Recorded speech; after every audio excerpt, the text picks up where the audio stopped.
আজকে নববর্ষের দিনে প্রথমেই আপনাদের নববর্ষের শুভেচ্ছা। আপনারা কি সব বন্ধু নাকি? আমরা অ্যাকচুয়ালি সুইমিং এর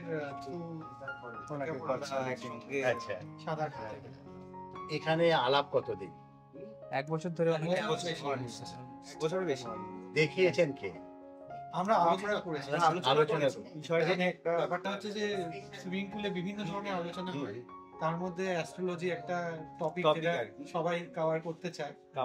তো দাদা আসার পর অনেক কিছু কোয়ারিজ আমাদের অনেকটা শর্ট হয়েছে। এই যে দাদার সঙ্গে আপনারা ইয়ং জেনারেশন, দাদার সঙ্গে আলোচনা করে অ্যাস্ট্রোলজির প্রতি বিশ্বাস কতটা যাবেন?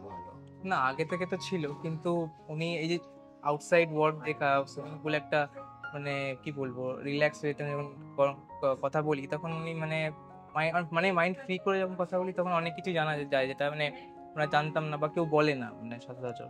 তো সেটা মানে জেনে একটা একটু মানে এক্সট্রা ইন্টারেস্ট তো হয় কি আরো কি কি জানতে পারি না জানতে পারি, সেগুলো একটা মানে অনেকটাই বিশ্বাস আস্তে আস্তে মানে হচ্ছে। আরো ছিল অল্প, তো অল্প থাকে এবং সেটা বাড়ছে। আর আরেকটা জিনিস, সবসময় যদি কারোর সঙ্গে একটু ফ্রি ভাবে কথা বলা যায়, মনের কথাটা খুলে বলা যায়, তাহলে কিন্তু অনেকটা মাইন্ড স্যাটিসফ্যাকশন আসে এবং সেখান থেকে না অনেকটা প্রবলেম সলভ হয়ে যায়। একদম ঠিকই। মানে সেই জায়গা থেকে এসকে আবিদ, এই আবিদ ভাইয়ের সঙ্গে যখন আপনারা বসে আলোচনা করেন, সেই জায়গা থেকে মানুষটাকে কিরকম লাগে? আমরা দেখুন একদম বন্ধুর মতো আলোচনা করি, তো মানে খুবই অ্যাপ্রোচেবল ভাবে, খুবই ডাউন টু আর্থ মানুষ। আমাদের মধ্যে অ্যাকচুয়ালি সেই ব্যারিয়ারটা নেই, কারণ আমরা প্রত্যেকেই ভালো বন্ধু হয়ে গেছি, সিনিয়র হোক বা জুনিয়র হয়ে যায়। না, বন্ধু হলেও অনেক সময় অনেকে কি আছে বলতে চায় না যে এরকম মানে সবকিছু না ব্যবসায় নিয়ে চলে যায়, যে আমি ফ্রি কেন সার্ভিস দেবো, তুমি চেঞ্জ করে এই জায়গাটা আমি জানতে চাইছি। কখনোই সেটা আমরা দেখতে পাইনি এখন। উনি মানে হেল্প করার জন্যই করেন। উনি বলে হেল্প, মানে উনি খুব হেল্পফুল লোক, আর হেল্প উনি করেন মানে ইন জেনারেল যা আমাদের কোয়ারিজ থাকে উনি একদম ফুলফিল করে দেন। তোমাদের মতো ইয়ং জেনারেশন আজকের দিনে দাঁড়িয়ে অনেকে অনেক প্রবলেমে ভুগছে। তার মধ্যে ধরো কেউ এডুকেশন প্রবলেম আছে, কারুর সার্ভিস, কারুর ব্যবসা, কারুর হয়তো বিবাহিত জীবন।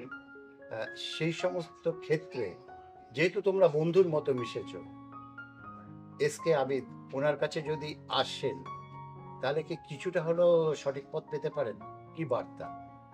একদম উনি যেরকম, দেখুন ওনার সাথে আমরা কোনো প্রফেশনাল ইয়েতে যাইনি, কিন্তু যেরকম আউটসাইড দ্য ওয়ার্ক মিশেছি, উনি সেরকমই যদি প্রফেশনাল ইয়েতে হয়, একদম মানে ফ্রিলি সবাই কথা বলতে পারবে। আর সেটা আর যত ফ্রিলি কথা বলবে তত নিজের প্রবলেমসগুলো ঠিক করে তাকে বোঝাতে পারবে, আর ঠিক করে বোঝালে উনিও ঠিক সলিউশন দিতে পারবে। তো সেই দিক থেকে তো আমি তো বলবো হেল্প পাবে। কারণ আমরা যখনই কোনো রোগ বা ইয়ের ব্যাপারে কোনো ডাক্তারবাবুর কাছে যাই, যে ডাক্তারবাবু খুব মানে আন্তরিকভাবে দরদ দিয়ে দেখে, সেইখানে কিন্তু অনেক সময় কথা বলে অর্ধেকটা রোগ সেরে যায়। ঠিক সেই জিনিসটা আমরা এসকে আবিদের মধ্যে পাই, তাই তো? সেখানে নিয়ে কোনো মানে কথা হবে না, একদম জেনুইন লোক, একদম জেনুইন। তাহলে আপনাদের এই বন্ধু সার্কেলের মধ্যে থেকে কি বার্তা দিতে চান আমাদের মাধ্যম দিয়ে একটুখানি, যে প্রত্যেকের উদ্দেশ্যে, যে কোথায় গেলে বা ঠিক মনের মানুষ পেতে গেলে কাকে, সেটা যদি একটু বলেন। এটাই বলবো, আপনারা আসতে পারেন, মন একদম খুলে বলতে পারেন, স্যার নিশ্চয়ই কিছু না কিছু প্রতিকার আপনাদের দেবে, এবং সেই বিশ্বাসটা রাখতে হবে। আমার মনে হয় সেটা আপনি পাবেন। অবশ্যই বিশ্বাসে মিলায় বস্তু তর্কে বহু। একদম বিশ্বাস আর নিজের উপর নিজের ভরসা, প্লাস হচ্ছে কি নিজের কর্মটাকেও করতে হবে। একদম নিজেরকে কনফিডেন্স নিয়ে নিজেই করতে হবে, what ever the risk is.